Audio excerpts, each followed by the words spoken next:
Alhamdulillahilladzi atammal hamda wa akmalah wa a'ammahu wa ashmalah wa ashhadu an la ilaha illallah wahdahu la syarika lah wa ashhadu anna sayyidana wa nabiyyana Muhammadan abduhu wa rasuluhu la nabiyya ba'dah. Allahumma salli wa sallim ala sayyidina Muhammad khairi khalqillah wa ala alihi wa sahbihi salatan zakiyatan muttasilatan fi kulli zamanin muttasilah, amma ba'd.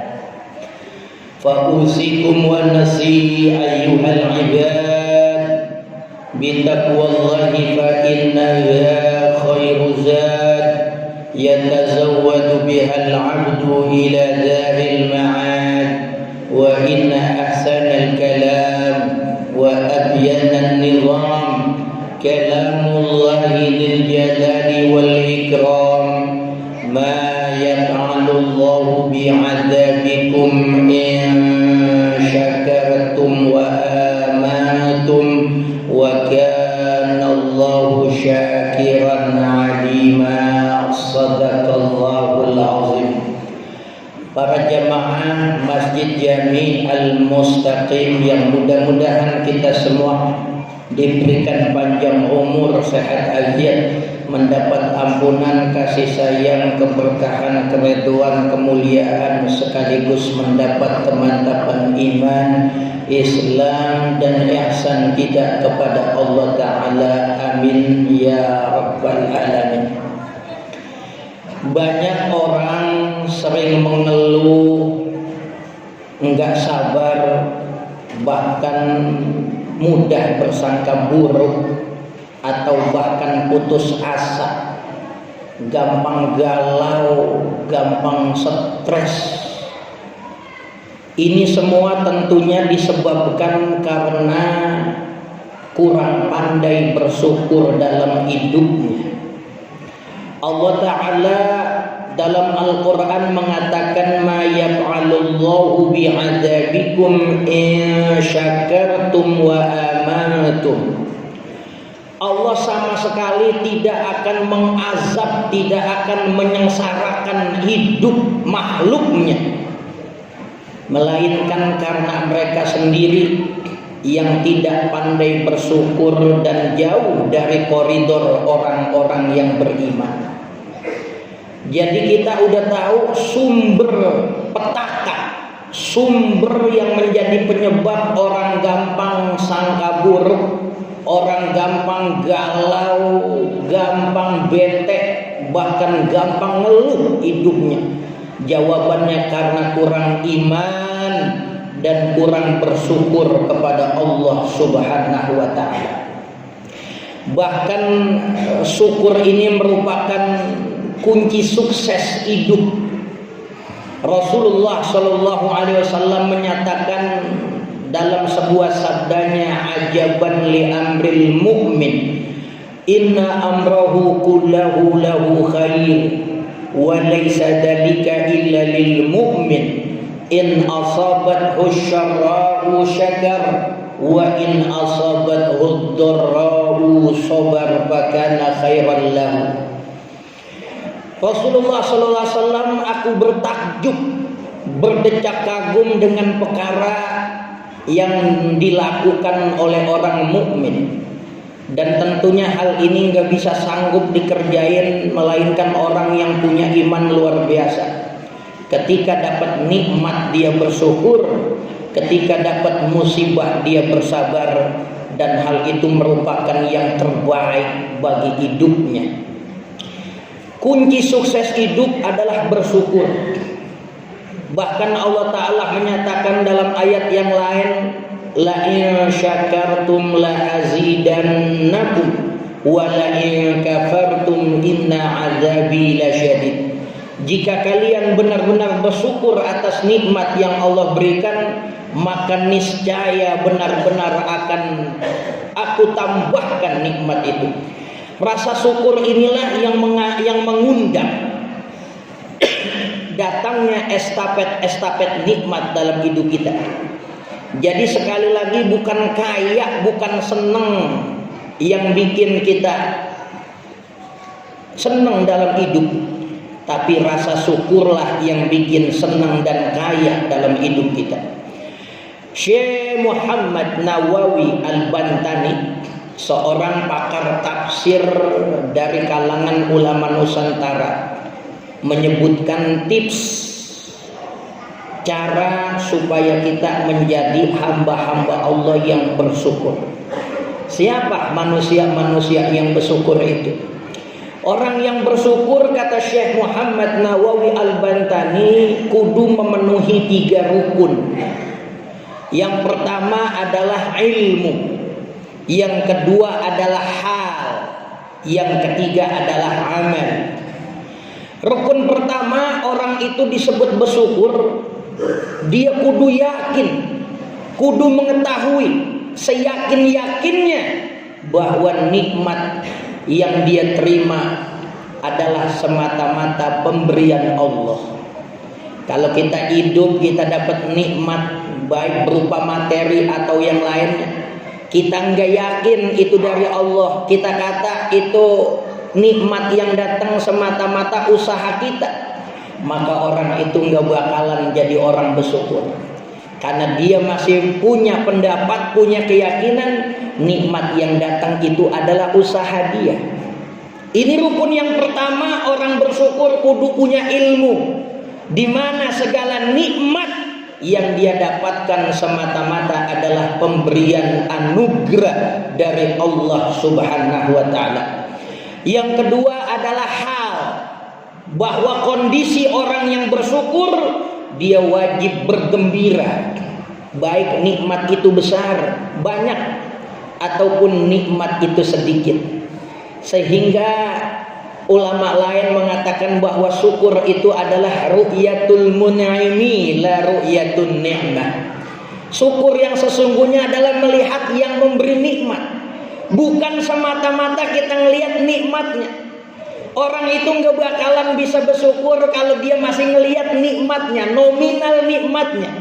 Mungkin kalau dikasih banyak dia gembira, tapi bila datang nikmat sedikit dia nggak bakal senang, nggak bakal bersyukur.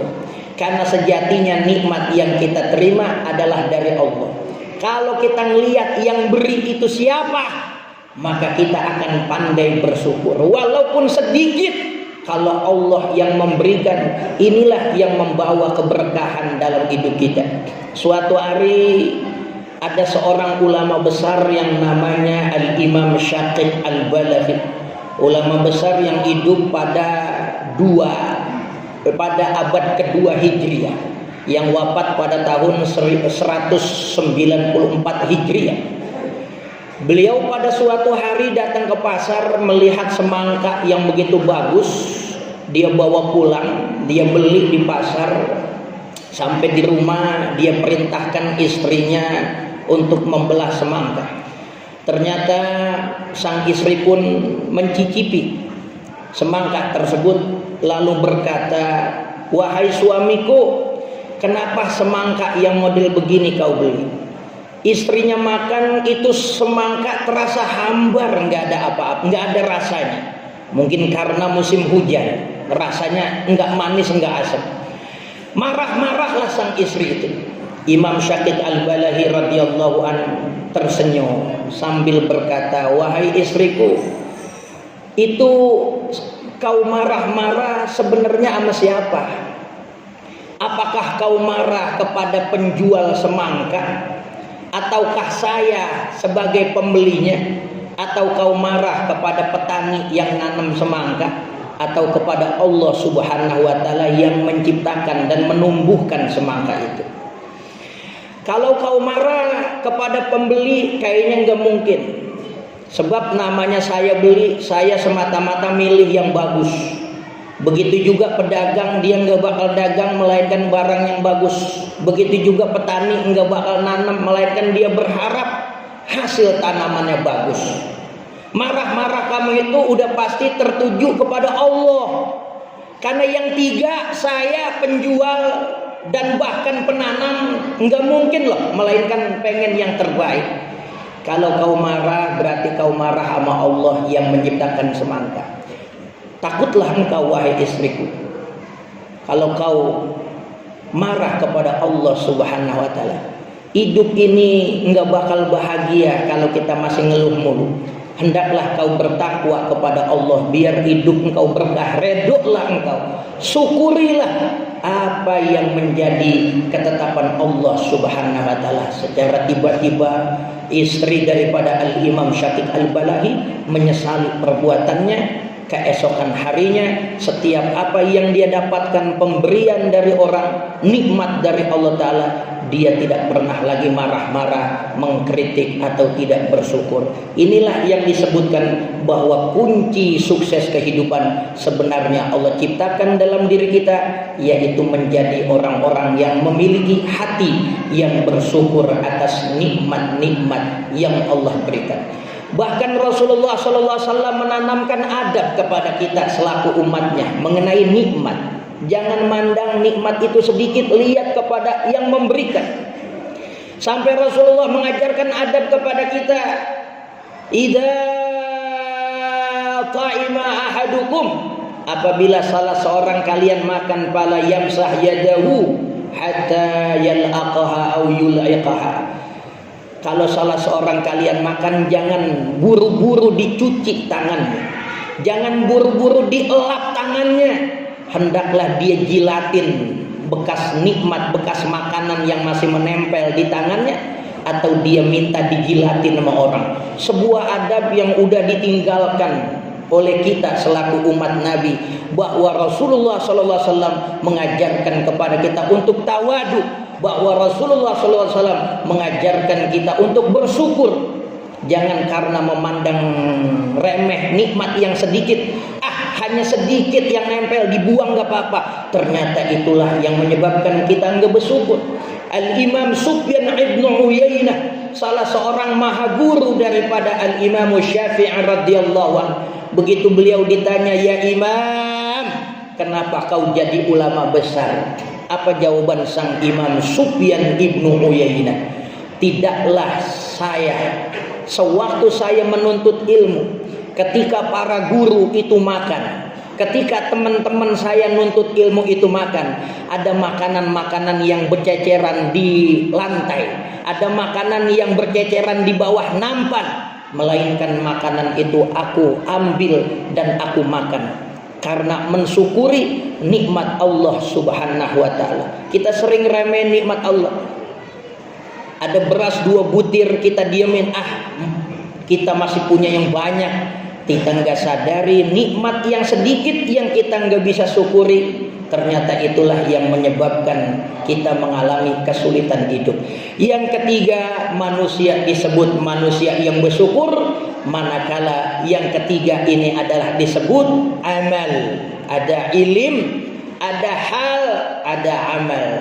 Yang dimaksud adalah amal, al-qiyamu bimaksudil mun'imi. Kita itu disebut orang bersyukur manakala menjalankan apa yang menjadi tujuan Allah kita diciptakan. Bukankah kita diciptakan oleh Allah untuk beribadah kepadanya?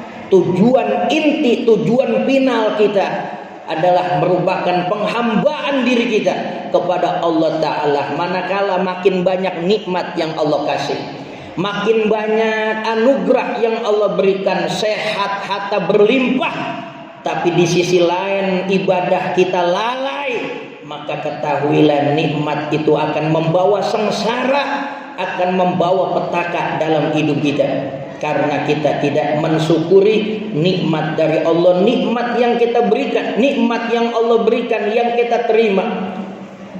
Kita saat melanggar perintah Allah, tidak ibadah, berani dengan maksiat, di saat itu nikmat makin banyak, maka ketahuilah nikmat itu menjadi istidraj, sesuatu yang diulur oleh Allah yang tujuannya adalah menambahkan dosa kita. Na'udzubillah. Mudah-mudahan dengan keyakinan kita terhadap apa yang datang dalam hidup kita merupakan nikmat dari Allah, dan kondisi kita saat menerimanya kita gembira kepada Allah Subhanahu wa taala, mengucap alhamdulillah. Dan yang ketiga, kita banyak melakukan ibadah. Dengan ketiga hal inilah kita disebut sebagai